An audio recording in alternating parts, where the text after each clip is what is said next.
Hey everybody, welcome to the book report. I am Terry Lucas, and today I am so delighted to bring Debbie Brown back to the book report, and we're going to talk about Scrappy Wonky Quilts by Shannon Roudhan and Jason Bowlsby. It'll be a delightful conversation. We talk about the book and we talk about what we do as quilt makers and things that are different. One of the reasons why I was delighted to bring Debbie back on this round is that she is actually a scrappy quilter. And despite what you see behind me, it is not my fort. And so it was delightful to have her join me for this conversation. I thank you for joining us today. Hi, I am Terry Lucas, author of Color, Thread, and Free Motion Quilting. Learn to stitch with reckless abandon. And today I am so delighted to welcome back as guest and co-host the delightful Debbie Brown. Hello. I have missed you here so I've much. missed being here. It's been a long time. You know what? It has. However, you've had good reason for not being around for a while. Mm, Mm-hmm. yes. There are challenging times, and then there are times you get over them. So I'm glad to be back. Yay! And you look lovely today. Are you wearing what I think you're wearing? Uh, Actually, I think the question is, who are you wearing? Who are you wearing? Well, I am wearing stag and thistle fabric. Yeah. Um, and you can fill in the rest of the names because it just went poof out of my head. Yes. Brett. Uh-huh. Uh-huh. It's Brett. Hmm.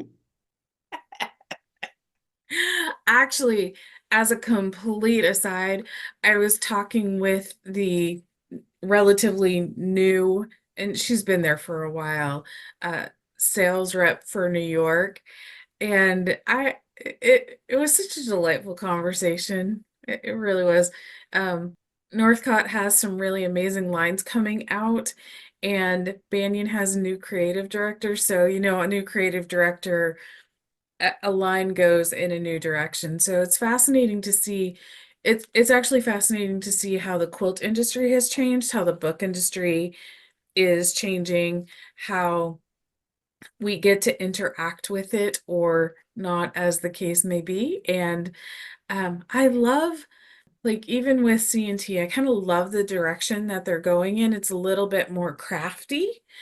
So, kind of broadening the whole scene, but also each one of these things can add something beautiful and delightful to the quilting world as a whole. So I love Stag and Thistle. It Me partly too. because it's got purple in it. Well, I have very little of this left, and I'm not going to cut up my tablecloth, and I'm not going to cut up my dress. I had the whole line all in bolts. I have a few scrap pieces left that will be made into something cherished and treasured, but the dress and the tablecloth are all I have left, and one quilt.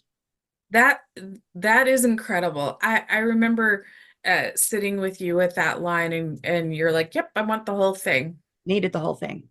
You told and that was a line that you actually, like, you had to have the whole thing. Hmm. Yeah. I loved being your sales rep. I really did.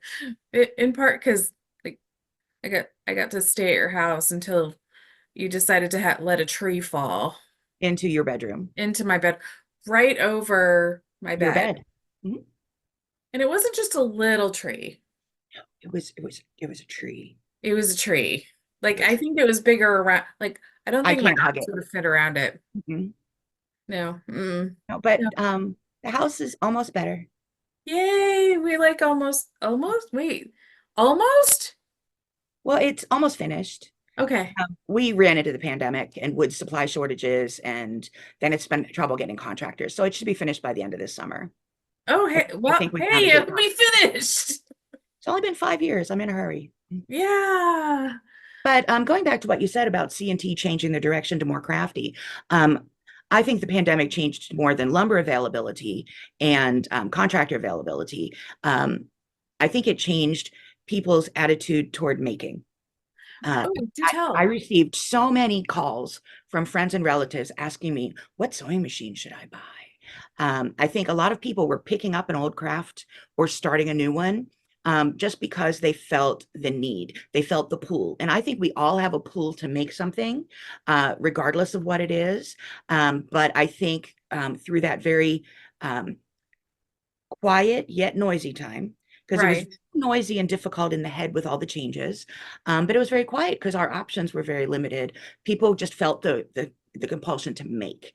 And so I think we're getting a new group in, and everything is not so fine quilting, which is lovely. I love fine quilting. You and I were just discussing that I'm much more of a traditional quilter and more toward the fine quilting end. But I'm a scrap quilter, which I have put out into the world to get those, to inspire those new quilters, those new makers again. Right. One of the things that I love, they're like, we're both free motion machine quilters, but there is And a distinct couldn't be difference more in what different. we do, a completely distinct difference in what we do. And the delightful thing is, one of the things I know about this is we need both of us. Mhm. We need Debbie to be Debbie, and we need Teri to be Yep. who she is. Mhm. And in part because of the pandemic, and in part because of timing and changes in the industry, there has been part of me that has felt completely irrelevant the last couple of years. Granted that behind the scenes I'm dealing like you have been. I've been dealing with some personal stuff at home that has very much needed my attention. However, my creative side is starting to Mhm. reassert itself in a really delightful way.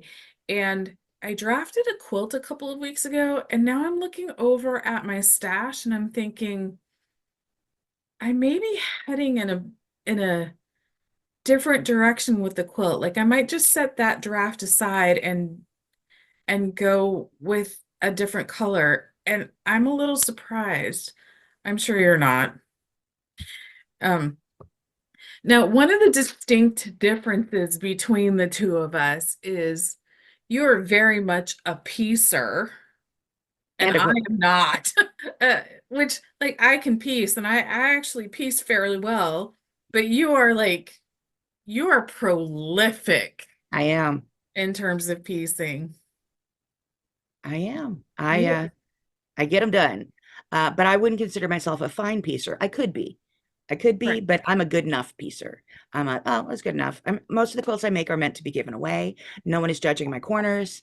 I would rather see my quilt out in the world than remake it 6 times until it's perfect. Right. It's not that we have different audiences, is that it's almost that we have different loves.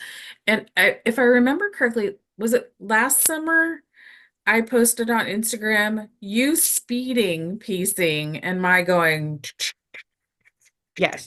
My machines are head to head or back to back in my sewing machine. In my sewing room, I have 2 cabinets, and you were on my very fast machine, and I was on my regular machine, and you were going tick, tick, tick on a machine that can go 86 miles an hour, and I was on my slower machine going, go faster, go faster. Um, yeah. and like you're saying to me go faster, and I'm like, oh, Debbie, slow down, sister. Like Mhm.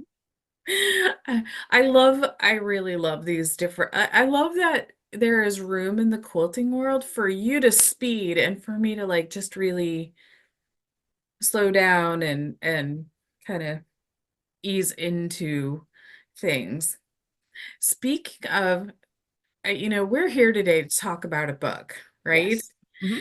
It is called, Scrappy Wonky Quilt Block Extravaganza. And you're going to have to read the names because the print's too small for my eyes. oh, if I hold it just a little closer, and I'm kidding, Shannon, Roudhan, and Jason Bowlsby. Okay. They are they are C&T authors, and they have quite the breadth of knowledge, They do. right? So one of the things that when we were talking about doing this book, you mentioned they're doing sashiko and they're knitting and they're crocheting and they're doing garment making and like they're doing All the things. all the things where you and I are, you know. you're a piecer and a quilter, and I'm a quilter, and we have our specialties. So I love it when people have like more than one thing that they specialize in. And both of us weirdly specialize in color. Mhm. Again, from similar but yet very different Very kinds different. of ways. And you are by far the more scrappy. I love scrap quilts. Yes, you do. And you are very adept at making them. So, one of the things that I wanted to know from you was what was your impression of the book? I really liked it. I needed to see how I could translate it into my method of scrap quilting, Okay. because I have stopped saving all of the scraps. I know, I know. I had box after box after box, and we're talking big boxes, like hefty bag size, yeah, big boxes full of scraps, Right. and they were just overwhelming me. So I don't save strings anymore. Okay. I don't save pieces. What I do is I have one little bag and box under my cutting table right now that needs to be cut. And I Okay. usually save the cutting for when I travel because I can just take that and a cutting board. I have a ironing board mat combo and take a ruler and a rotary cutter. It's a very small process, a very small amount to pack and take with me when I'm traveling and want to do a little quilting in the evening. I cut my fabric into 2.5 inch squares, 1.5 inch strips, and 1.5 inch squares. And anything smaller than those gets recycled. Okay. And anything fat eighth and larger gets put in its size: fat eighth, fat quarter, half yard, yard, and yardage. Okay. So a lot of theirs were, I could see with my old scraps, like the scraps that I used to save, that, oh, I could pull out and do this, and we'll do this and do that and do that. But I don't want to go back there because I have that clutter out of my room. And I kind of landed on saving sizes. But there are a couple quilts in there that really lend themselves to some of the scraps that I save. And one of them, we were talking just before we came on, and I'm going to get to the right page, is ups and downs. Mhm. And ups and I love, you know me, Debbie, I love a really good play on words. You normally, if you hear ups and downs, you're thinking three different words there, and they put it as UPSON, so ups and downs. And the quilt itself, and I will grab a picture from Mhm. somewhere and put it in. However, just for a quick The look, braid. Mhm. it's a braid quilt. And so what is it about this particular quilt that lends itself to how you cut scraps? I have boxes and boxes and boxes, like large, not hefty boxes, but man's shoe box, man's boot shoe box. Right. So So a good big. size box, several of those boxes full of 1.5 inch strips. And I could see it would be very easy to sew one on, trim it off, sew one on, trim it off, and make the braid and deplete my source. Because I do like whenever my scrap boxes get down and then I can just not pay attention to them as they're filling up again. It's when they hit critical mass that I need to make something out of them. Mm. So is your 1.5 strip box ready It's a for critical you? mass It's a so I can expect a braid quilt from you sometime at soon. some time, at some Yep. point. That is just so awesome. That is just so awesome. So what else did you like? Like what else did you Oh, like the about jacket. the rose tattoo? Oh my gosh, yeah. That big flower. I keep intending to make a jacket. I Okay. probably own about 6 or 8 patterns for them, but I haven't done one yet. But I like the cut of that jacket very, very much. Yeah, I like that the cut of that jacket actually mirrors some of the sleeve styles I've seen you wear, oh, Mhm, like that really fit your body type. mhm. Um and and so like is that something that you're going to take on soon? I am right now focusing on, it's so hard to be a grown up.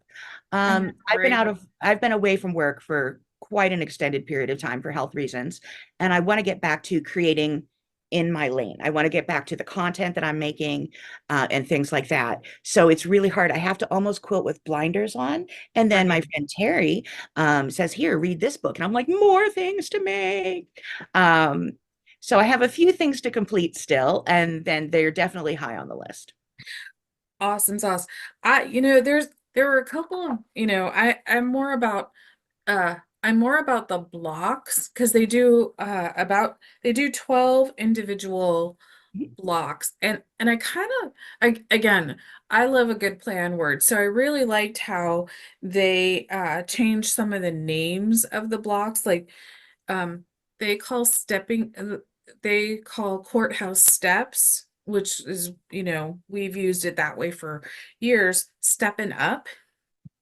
Now, I loved that block as well, and that also does lend itself to my 1.5 inch strips. I Oh am, yeah, yeah. and since reading that, I'm like, should I be saving my strings? Should I? Should I get another box? Should I Yeah. get a I'm sitting here shaking my head. No, no, no, because I know what's in your sewing room. I know things everything? have changed. I know essentially everything in your sewing room. Everything is in my sewing room. Exactly, All the things. exactly. And I actually think it is okay for us to have limits Yeah, to I'm what we I'm bring. setting some boundaries on myself to try to flourish within them instead of Right. having all the things. R- Right. And uh some of that is, I understand their concept behind it, Mhm. where they're talking about, like, say, three beans. They have this concept of three beans, and that's the smallest that you save. And I understand the concept, but for some of us, that is just a little too much. Like, I wouldn't save anything that small. In fact, personally, when I start getting scraps, I usually find another quilter to give them to because Right, they're going to enjoy them and use them. right. Right. But I have this mad passionate love for flying geese. So the Ooh. flyaway home block is also one of my favorites, partly because it's not straight on. And it also lends itself then to the next block, which drunken pineapple. It's like the pineapple was drinking tequila Or rum. or rum. Rum. Rum and pineapple go well together, I've heard. I, and we've both probably experienced that to some degree. But names, like, fun names. But I love the different blocks that they show because they really exemplify the technique Hmm. that they're going for. Um, Also, they what we would normally call log cabin, they've called Love Shack. Oh gosh, I'm gonna have that song in my head.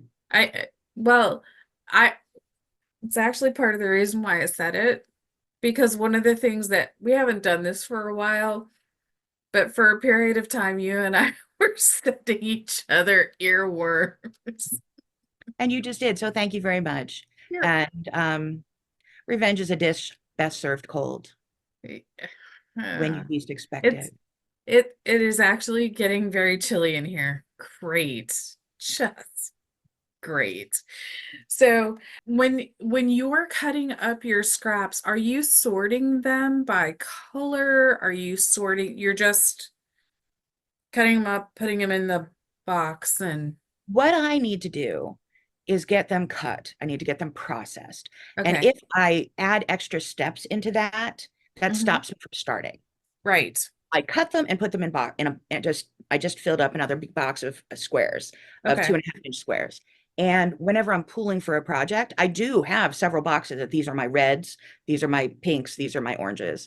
Then I will go through the multi boxes and pool out. So eventually they get sorted in, but they get sorted in as needed Okay. because sitting there and sorting scraps takes forever. But it's inspiring to do it. Oh, that's a pretty color. Oh, look, I found more blue type of thing. Okay. When your piece, well, I actually have a question. Um, one of the things that I love about the quilting world is that we all have the potential, we're all correct in how we approach Exactly. it.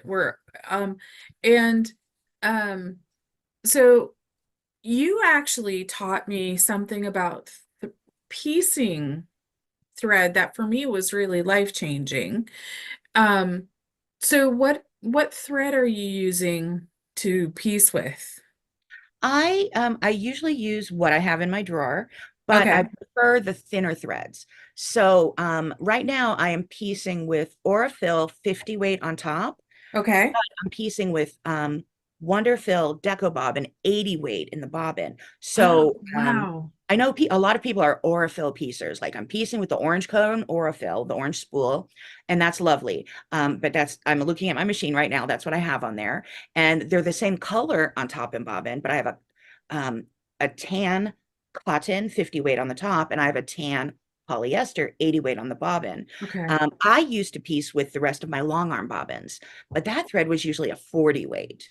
Um, and Oh, and if I pieced with a 40 weight on the top and a 40 weight on the bobbin, it was skewing my seams because it's thick. right. Those thinner threads give you a more accurate seam. Okay. Sometimes quilting with the Decabug polyester on top and bobbin, sometimes it gets a little too slidey for the block, and if my tension isn't perfect, the one piece could just slide out. So Right. I do like to mix. I find success in mixing them as well, but thinner thread is what I really love to do. I'm looking for that. They do talk about thread, and I think they're piecing with the Aurifil 50 weight as well. Mhm. Yes, I I found it. They are piecing In my that. experience of dedicated quilters, more Yeah. than half piece with Aurifil. Right. And in part because it's a 50 weight 2 ply as opposed to a 50 weight 3 ply. And Right. that one extra ply, even though it's essentially the same thickness of thread, it does make a bit of a difference. I piece with 60 in the top and 60 in the bobbin. Okay. So it's a little bit different than what you're piecing with. Um, but the beautiful thing about that is again, I'm getting that it on the odd chance that I am piecing, I'm still getting that really accurate quarter of an inch, and I don't have to try and fudge anything, Correct. right? And what needle are you using? Uh, when I machine quilt, I like a top stitch needle. Right. But I use a universal to piece. I'm Hmm. pretty non-specific. I love that. See, again, they're for machine needles, they're using the universal needles, and I think I use Microtex, Mhm. and I so use again, we're Microtex all only to machine quilt for a size 60 okay. because top stitch I don't believe comes in a 60. I haven't found one reliably. I don't think I have either. And in fact, the smallest needle I actually put in my machine is a size 70 because the needle threader doesn't go through a 60. Which is a weird, like, I don't use the needle threader, so why I'm even bothered by it, I don't know. Go ahead. I got a new machine last week. I literally wore my old one out. I've machine quilted hundreds and hundreds and hundreds of quilts on this thing, and it's now just it was becoming a repair problem. So I was Right. like, oh, let me just buy a new machine, and it sat for about a month, and then the machine did what I expected it to do. So I needed to repair the machine and pulled out my new machine. Well, it has a bobbin threader I've never used before. I'm sorry, a needle threader I've never used before, and my eyesight is very, very poor right now. Um, and I could not, I mean, I'm reading the directions and I'm trying and it's not working. And I asked my husband to come in and help me. So he stood behind me reading the directions one at a time. And I pulled in my task lamp. I have task lamps, LED task lamps, and then I have magnifiers in the middle of them. Like in your dentist office, you see the glass magnifier and the light around it. I have those over my sewing tables. So I'm looking through the magnifier so I can see all the pieces of the needle threader, and I finally got it to work. And my husband came home from work. That was one night, and he came home from work the next day. He's like, "Have you been threading needles all day?" I'm like, "With great joy." With Oh, oh, I love that. I love I that. needed a spotter. You know that is actually one of those things that I completely understand. Sometimes we need somebody to have our back and kind of not necessarily do something for us, but to just be there when we're doing something newish, And he right? also he's my backup for I can't read small things. If we're looking for instructions, a couple times I have put the wrong measurements of things into recipes because fractions I can't read in a book. Oh, got So he's it. well aware, trust me. He was like, these cookies are really salty. And I'm like, oh, I was hoping he wouldn't notice that I put in 3/4 of a teaspoon instead of a quarter of a teaspoon. But I fess up. He knows that I'm having a problem with my eyes right now. So he's willing to back me up Mm. until Uh, we can get this figured out.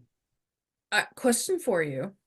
And some of this may be like have to do with where you're reading your recipe. Have you thought of your and you still can't with I could have done that. I I'm good at doing these, at a restaurant for the menu and things like that. right. Um, but no, I was just going, yeah, that's what it says. I'll wing it. They were salty. Uh, I actually I had a class with teaching color theory. And that's actually part of what I like about the book. You get a little bit of color theory in here too. So I'm teaching and I'm like, oh my gosh, ladies, like I've been quilting far longer than most of my students. And I'm like, and back in the day, right? I When love I this. was your age, When I was quilting for however I think I was the youngest person in the room right. for this class. When I was your age, when I was your age in quilting years, like digital cameras were all the rage because we could turn something, we could blow it up, but we could also turn, like if we're looking at fabric, into black and white, Grayscale. right? Which when as quilters, when we're looking at color, often we're looking for the value, so relative light darkness, and which also gives us that editing feature. Like if something's just not working, we can pull it out, right?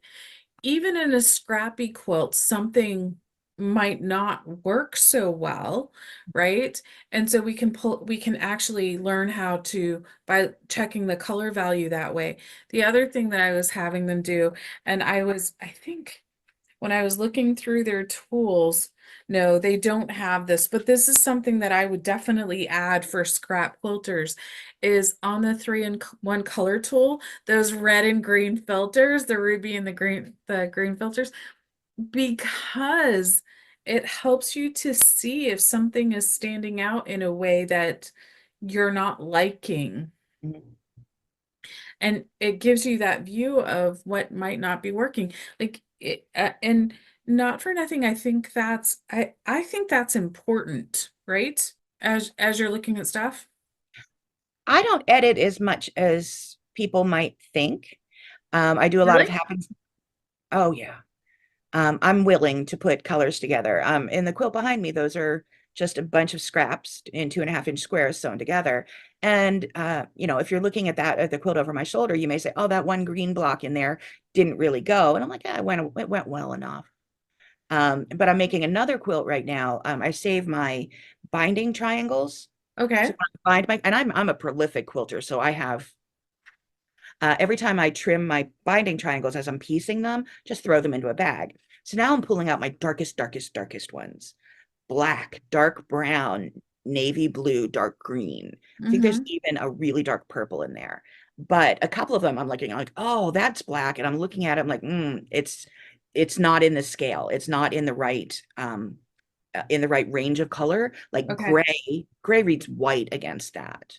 Uh, Oh, so I am editing that as I go because I really want this at a distance to just look like a black on white quilt. When you get closer, you'll see it's all dark colors on a bunch of creams, on a mixture of creams. Because I'm just again pulling out those little triangles from my bindings and pairing them together.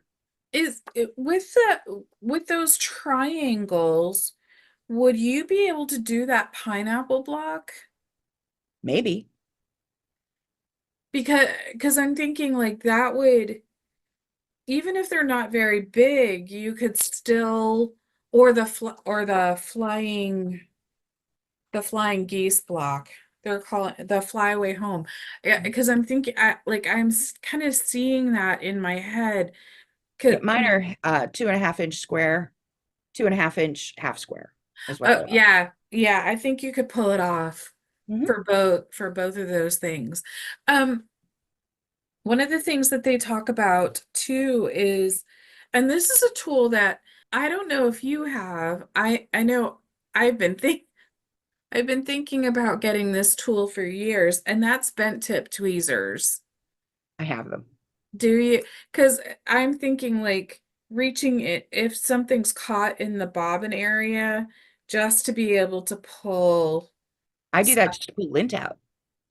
Yeah, that's what I Every think. time I change a bobbin, I'm cleaning my machine, and I clean it heavily at the end of each project. Right. I do a Um, deep cleaning. and one of the other tools that I'm looking at too, I, and again, this is like they talk there's a couple of things that they talk about in terms of tools that there's always loads of options. They're talking about different hand sewing needles. So Hmm. when you're if Matt, do you bury thread when you're quilting or no? So how do you deal with your thread ends? I do a tack stitch. So if my thread breaks or runs out, I pick it back to a convenient spot. Are you Okay. talking about when machine quilting? Yes. Mhm. Okay, so when machine quilting, I pick it back to a convenient spot. And that could be where the design turns and has a point. Okay. And it could also be when it's over a seam, because Okay. those are places that are going to disguise it better. And then I hold those two old tails, and then I bring my needle down and hold my two new tails. So I have four threads together, tack stitch over the last stitch Okay. of my old stitching, and then start, and then I trim them. So you're just trimming them right on the surface of the Mhm. quilt and you're not getting these teeny tiny little threads. Oh, Cool. they pull back down. That, And they don't come out. I have a deal with people I give a quilt to that use it. If you wear it out, I'll make you another. So I've had to honor that several times. And the things that have worn out, I've seen old ragged quilts that I've made that have been gone. okay. Like the binding might wear out, even though I Right. do, even though it's a double binding, some of the batting might beard, some of the fabric might not be color fast. Right. I had a problem with the knots. That is really fascinating. That is really fascinating. I love that so much. Partly because for people who are newer to the free motion quilt or to quilting, the quilting process, the decorative stitching process, that actually does make it a whole lot easier. And you've just given them two places to hide it. Hide it at a point or at a seam if possible, whenever possible. If I'm meandering over an entire quilt, because I can do work that will show up on Pinterest, but the work I typically do is just to finish the quilt, to give it away. I gave away 4 quilts last Sunday. It was a beautiful thing. Um, Aw. yeah, and nobody said, "Wow, you didn't bury this knot." Uh, Nobody bothered me about that. No, Um, no. but I just get them done. But if I'm meandering all over a quilt to get it done, there Mhm. are no points. So then I have to pick it back to a seam. And Right, I wouldn't do meandering all over a whole cloth, so that wouldn't matter. right, My right. quilts are going to have seams. Your quilts are always going to have seams. So this is one of those distinct differences in terms of how we approach or that how we necessarily approach quilting differently because I don't have a seam where I can hide something the way that you do. I do miniature whole cloths. I don't do big whole cloths. I do miniature whole cloths. And when I Yes. do that, I still do that knot because I'm doing such dense background quilting, or there's just so many places where the lines overlap that I Right, can still do that knot where the lines overlap. right. One of the other tools, and I love this again so much, partly because it shows that quilters have different ways of approaching things. Um, what kind of pins are you using? I use glass head. Okay. I think that's it. They're doing, let's see, I they used to use are glass head or Teflon head pins. it's the pins. And I'm a Teflon head. If I'm pinning something, I'm a Teflon head pin or those clips. Mhm. Those little clips are fantastic. I think those clips are fantastic for helping to organize too. In part because, you can have a whole block just ready to piece and go. What would be your best tip for somebody who is doing scrap quilting? To dig in and not overthink it. Because you're not going to be in a quilt shop with unlimited color choices. It won't be the perfect color choice, but it'll be good. Right. It well, Use what you have. I'm big on the, make do. mhm.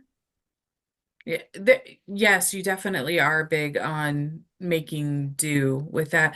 And I would say, like, even from a quilting standpoint, so after you're done piecing your quilt top, this is where making do for particularly for somebody who's more of a beginner or early intermediate type of quilter, making do is actually fine because it is a great surface to practice over. So if something isn't quite um, lined up the way that you need it to be or want it to be, it'll look fine. Like there's the 10-foot rule. If you can't see it from 10 feet, don't worry about it. I'm at when viewed from a polite distance.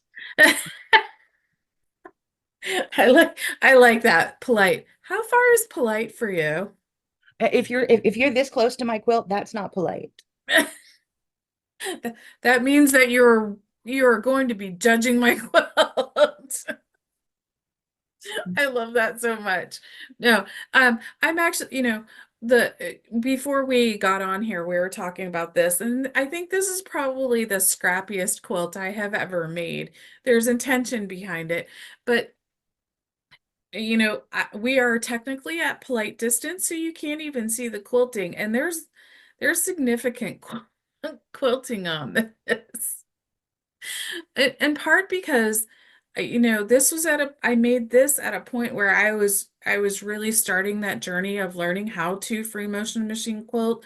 I'd been quilting for a little bit, but there's a significant difference between this and then what I do now. And like even for you, there's a significant difference between what you were doing 30 years ago and what you're doing now. 30 years ago, I was born, Terry. This is true. My bad, Debbie.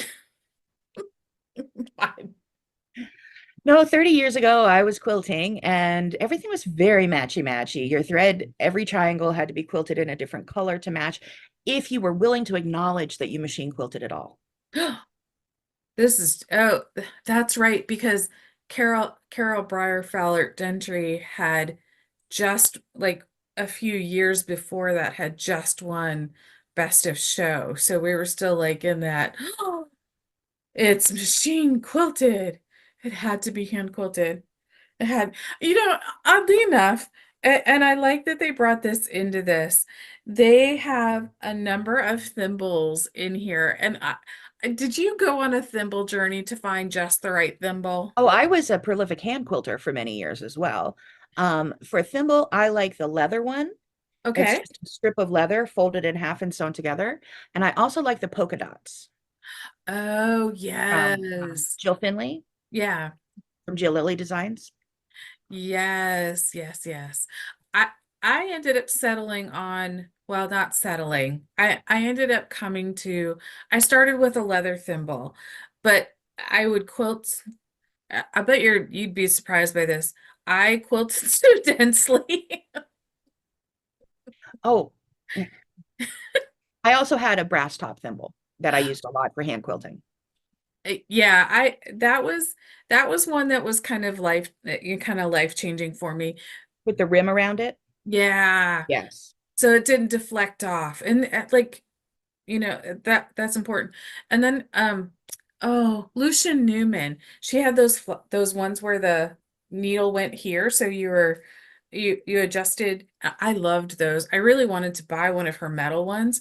And then there were TJ Lane had thimbles that I wanted to get, because partly because they were metal, but partly because the the dimples for putting the needle, fell in just the right spot for me.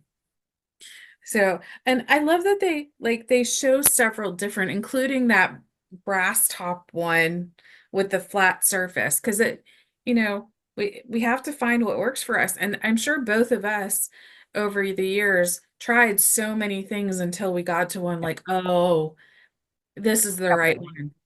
I And tried the so, one where your fingernail comes through. Not that I right, have nails.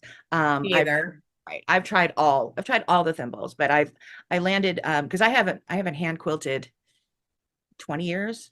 Yeah, So I for my do. hand sewing now, I use the leather thimble or the polka dots. But if I went back to hand quilting, I would go back to that brass top. Right. But partly because you're The going through rugged. Yeah. all those layers. Um, it is there anything else that you just really like that that the book really just kind of did for you? Well, one thing I wanted to mention, a lot of their blocks are small and pieced with very small pieces, a lot of Okay. seams. And if I were machine quilting them, I would quilt them minimally because we talk Okay. about how heavily we quilt. When I do my miniature whole cloths, I do quilt heavily. But if you are incorporating some of these denser scraps, um, I would let the scraps do the talking, Okay. let the block do the talking rather than the quilting. So I would anchor it as needed, maybe do Right. a round of quilting in the middle of it or square, just do it light quilting and not worry about getting in and quilting all those little bits because it's going to be a lot. Yeah. De Definitely. And that is I, there are times when the quilting gets to speak, like when you're doing a whole cloth or you're doing a quilt, like the one behind you would lend itself. If I'm seeing that correctly, are you basted? Is that Nope, quilt it is basted? quilted. It's quilted. Oh, I know It what is I'm seeing. yellow thread and it's a spiral. Right. Okay. I know what I'm seeing. The thread stem. Yes, So the it mast kind of I looked quilted like was. there were pins in there. Um, the, one of the things that they based with 505 spray. What are you basting with these days? You're 50. Yeah. I just saw that. Did you see this? Jenny Lyon has been talking about 505 now has a stick, a glue stick. I know. I like I need I will be at the quilt shop tomorrow. And so this will be a couple of weeks ago by the time this airs. Like I will, if they have it, I will be getting it to try. Yeah, I buy 505 by the case because I base 2 or 3 quilts a week. Right. And I go through it, but I never regret it. I've used other brands and I get the overspray or Right. get the gummy on the needle. I don't have any of those problems with 505. Right. I love it. I can use it indoors and still breathe. And Right. after the last year of medical problems, I was concerned about what my lungs would be doing. It's been no problem. Right. That is actually one thing that like once somebody taught me how to use 505 spray. And there is a little bit of a trick to it. Um, because you can gum up your needle, or you can if you're not doing it right, if you're smooshing it out, you can actually overstretch the fabric and you're not going to get that back. If you lay your fabric over the spray and the spray feels cold, you've used too much Oh, that's interesting. because it comes out cold once you're using it heavily. Right. So I when I'm yeah, you're not like doing gosh. Have you ever listened what I think one of the best spraying conversations was Kim Bruner talking about the first quilt that she ever spray basted and sent off to her long arm, where she used a can on one side and a full can on the other to baste the layers together Or a long arm for a long arm. that doesn't require basting. Correct. Wow. Yeah. And you've heard Kim tell stories, right? So she has a very dry way, very dry and very humorous way of sharing, you know, she goes, "Oh, yes. And here's what I did. And my long armor let me know I that the can't. next time I can just send this to her and all will be well." But I am a long armor and I am a long arm teacher, but my pandemic project was teaching home machine quilting, right. which I also have a complete passion for. So yeah, doing them yourselves is great. If you're setting them to a long armor, find out what you need, what their requirements are and things Hmm. like Yeah. um yeah. Yeah. I know, right? Well, but that also goes to the whole learning process. Like Scrappy Wonky is a really great place to really go play, right? And what is the risk factor? Um, you're using up scrap fabric, and if you don't like it, it's a pot holder. Or You or don't mug rug. mug rug. You don't have to put it in a quilt. You can take some chances with colors that you wouldn't take on fabric you were paying for. I mean, not that we didn't pay for our scraps because Right. they're worth money too. Um, but you can take some risks because what's the worst that could happen?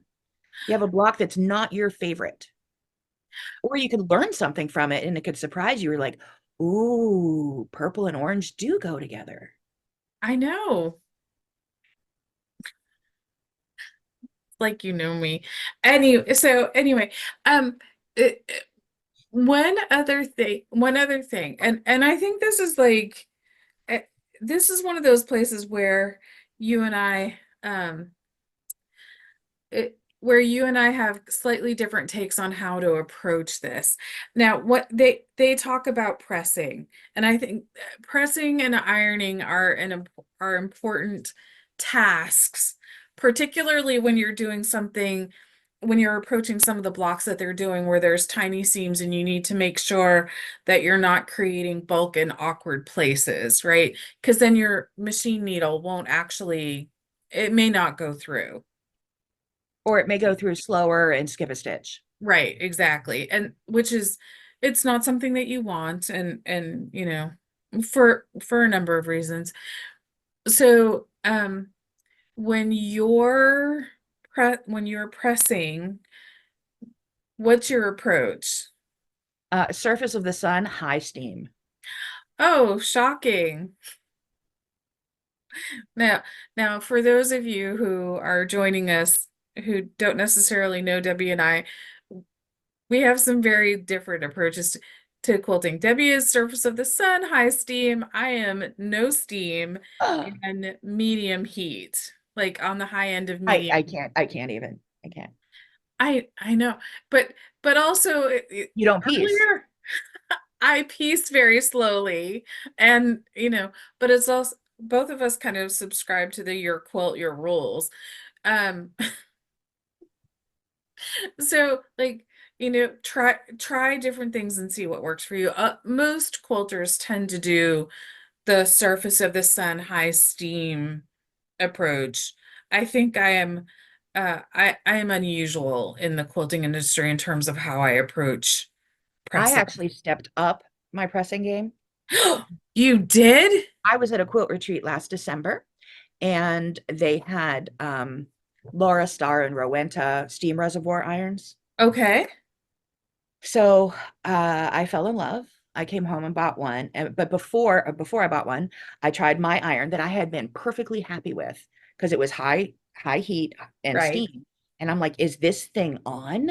And instantly bought the reservoir iron. And now ironing, I had to explain to my husband he was going to be hearing some strange noises. Ksh, ksh, ksh, as the steam is coming out of the iron, it makes noise. I had to explain that that's the iron. There's nothing wrong. You don't have to come running. But yeah, I'm just thinking now of packing to go on a trip and to take my iron. I'm like, how am I even going to press without my big steam reservoir iron? That's I I'm I that don't dedicated to it. I don't know how you're going to manage, Debbie. Your life is going to just be, My life is terrible. it It's is. terrible. It is. I have um I've gone through irons over the years, and I actually did a whole blog post on how I use an iron. Um in part because I was doing something for Oliso. Um Now, one of the reasons why I use the lower heat setting is because I did something wrong to one of my Rowentas. I took cold tap water and just dumped it into my hot iron. Go ahead and do the blink. Yes, you know exactly what happened, right? My water reservoir in my iron cracked, and it was a brand new iron. And so I couldn't go out and spend another almost $200 on an iron. Like, and I what once I understood the difference in wattage and how hot my irons could get, this is when I was, still into burning my fingers. Um, I realized that there were things that I needed to change. And so, like, at the time, if my iron ran out of water, I really had to go slowly because the sudden heat difference is what cracked that.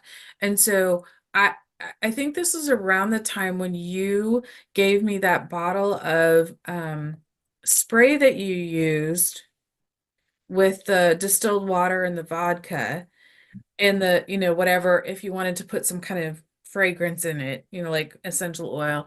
Um, and that was life-changing too.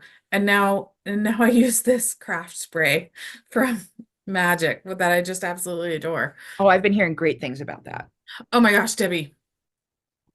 This, particularly if you are scrap quilting with things on bias, this this will It's a stiffen your, starch, yeah. starch There substitute. Yeah. It'll give the fabric body, and you're not going to get that stretching and pulling that we often hear, like, oh, I don't like working with bias, and here's why. But this will give you that confidence to go ahead with the bias because it's not going to stretch, or it's going to minimally stretch. Now, you are fantastic about finishing quilts too. So before we kind of get to the end here, do you, and this is a serious question, how wide do you cut your binding strips? 2 3/4 inches. Because I was looking at the quilt this morning and I'm like, that's that's wide. So when you sew your binding on, and are you doing bias or are you doing cross grain? Cross grain. Cross grain. Actually, straight a grain. You're doing straight grain. It depends on the how the quilt pattern was. I usually write a lot of my patterns to use straight of grain for the borders, and then I bind with the same color. So Okay. I have both, but Okay. I've done bias for one quilt for my granddaughter. It, was that because you had curves? Was Yeah, it a curved edge? Yeah, it was a scalloped edge. great. I do cross grain binding. I do 2 1/8 inch. So I like a narrow binding. And I'm looking at the quilt that you made me that It's a has half the, inch binding. yeah, it's the it is delightful because it actually adds It's another it color adds element. another element to it, where for me, binding on the I odd think it's chance, functional. binding, yeah, for me, binding is functional. It's just sealing the edges. On, every once in a while, I do odd things with binding, like I'll use multiple colors, and then just try and position it. The one thing that I make sure I try and do is where my joins are, just don't let them land in the corners. No, that's another hard place to stitch through. Now, when you're joining your binding strips, uh are you bedding them or are you doing the angles? I do the angle. That's where I get all my leftover triangles. Right. And I cut them before I stitch them. Yeah. Mm. I Because just then line up all my binding strips and cut the angles and then sew them. right. Okay. Debbie, thank you so much for joining me again today. Like, I have missed, I knew what was going on, but and I was rooting for you to like make a big comeback, and it is so wonderful to see you, Be and back. and and thank you for reviewing Scrappy Wonky It Quilt. was that was a very inspiring book. It really was. It was right up my alley. Yeah, yes, which is one of those reasons why I'm like, I've got to have Debbie back on because you're gonna like you understand Scrappy Mhm. in a way that I just, it's not, it's delightful. I love looking at them, looking at Scrappy quilts, but they're not in my, Mhm. they're not my thing. So I'm so grateful that you were able to come today. For having And me. and I am going to give, actually, we can both do this. We both can give away an e-copy of the book. Okay. So I'm going to, now I've heard rumors that you have a blog again. I do. Are I'm out of people, Facebook jail. yay! We love that. So on my blog, I'm going to give an e-copy of the book. Are people commenting on your blog, or would you like to do it a different way? Well, I can have them comment on my blog. Have them comment on your blog, and we'll put dates when in the blog post. I'll put dates when we're going to both give away a copy of the book. So you have two opportunities to win a copy of the book, so make sure that you comment by the date that is in our blog post, which I will put a link to both in our show notes. And thank you, Debbie, again for coming back. It is so lovely to see you, and I hope we get to do this again. Excellent. I look forward to it. Me too. Okay, everybody, thanks for joining us. And watch for, I have another book report coming soon where I'm going to do a little bit more on color. It'll be fun.